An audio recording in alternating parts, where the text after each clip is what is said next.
ایک مرتبہ خضر علیہ السلام دریا کے کنارے بیٹھے تھے۔ اتنے میں کسی سائل نے آ کر ان سے سوال کیا کہ میں آپ سے اللہ کے واسطے سوال کرتا ہوں، مجھے عنایت فرمائیے۔ یہ سن کر خضر علیہ السلام پر بے ہوشی طاری ہو گئی۔ جب ہوش ہوا تو فرمانے لگے، بھائی میں تو صرف اپنی جان اور مال کا مالک ہوں۔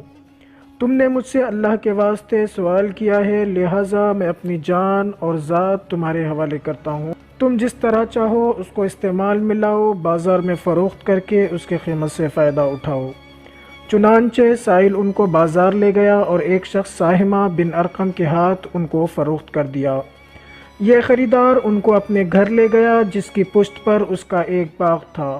چنانچہ ساہمہ نے حضرت خضر علیہ السلام کو ایک کدال دے کر کہا کہ اس سامنے والے پہاڑ جو 3 مربع میل رقبے میں واقع تھا، مٹی کاٹ کاٹ کر باغ میں ڈالتے رہیں، اور یہ حکم دے کر ساہمہ اپنی کسی ضرورت سے کہیں چلا گیا، اور حضرت خضر علیہ السلام اس پہاڑ سے مٹی کاٹ کاٹ کر باغ میں ڈالنے لگے۔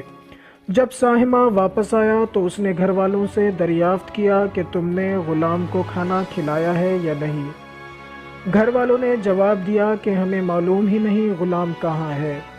یہ سن کر جب ساہمہ خود کھانا لے کر باغ میں آیا تو اس نے دیکھا کہ وہ غلام یعنی حضرت خضر علیہ السلام تمام پہاڑ کی مٹی کاٹ کاٹ کر ڈال چکے تھے اور اپنے کام سے فارغ ہو کر اپنے مولا کی عبادت میں مصروف تھے۔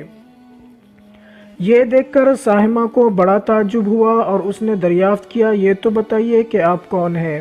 یہ بات سن کر حضرت خضر علیہ السلام پر کچھ بے ہوشی سی طاری ہو گئی، اور پھر آفاقہ ہونے پر انہوں نے فرمایا کہ بھائی میں خضر ہوں، جس کو سن کر ساہمہ کے ہوش اڑ گئے۔ میں نے یہ کیا کیا؟ ان کو غلام بنا کر ایسے کام پر لگایا تو انتہائی گستاخی ہوئی۔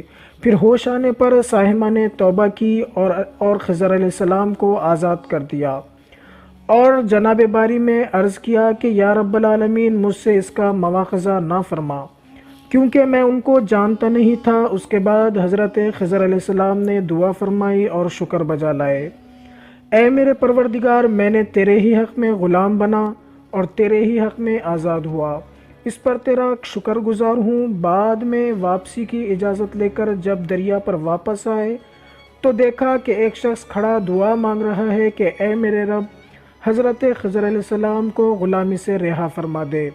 حضرت خضر علیہ السلام نے یہ دیکھ کر اس شخص سے دریافت کیا کہ آخر تو کون ہے؟ تو اس شخص نے بتایا کہ میں تو شازون ہوں، آپ کون ہیں؟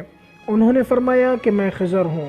اس کے بعد شازون نے کہا، اے خضر، تم نے اپنے لیے رہنے کا مکان بنا کر دنیا طلب کی ہے، کیونکہ حضرت خضر علیہ السلام کا دریا کے کنارے پر ایک عبادت خانہ تھا۔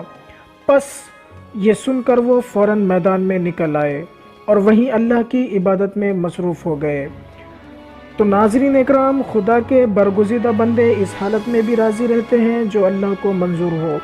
بے شک ہماری فلاح بھی اس میں ہی ہے کہ زندگی کے ہر موڑ پر ہر غم میں راضی رہا کریں اور اللہ تعالیٰ کی چاہت کو سامنے رکھ کر زندگی گزاریں۔ دعا ہے کہ اللہ تعالیٰ ہمیں اس واقعے سے سبق حاصل کرنے اور نیک بننے کی توفیق عطا فرمائے، اور ہمارے ناظرین کے عمر میں، علم میں، رزق میں، ایمان میں، صحت میں خوب ترقی اور برکت عطا فرمائے۔ آمین۔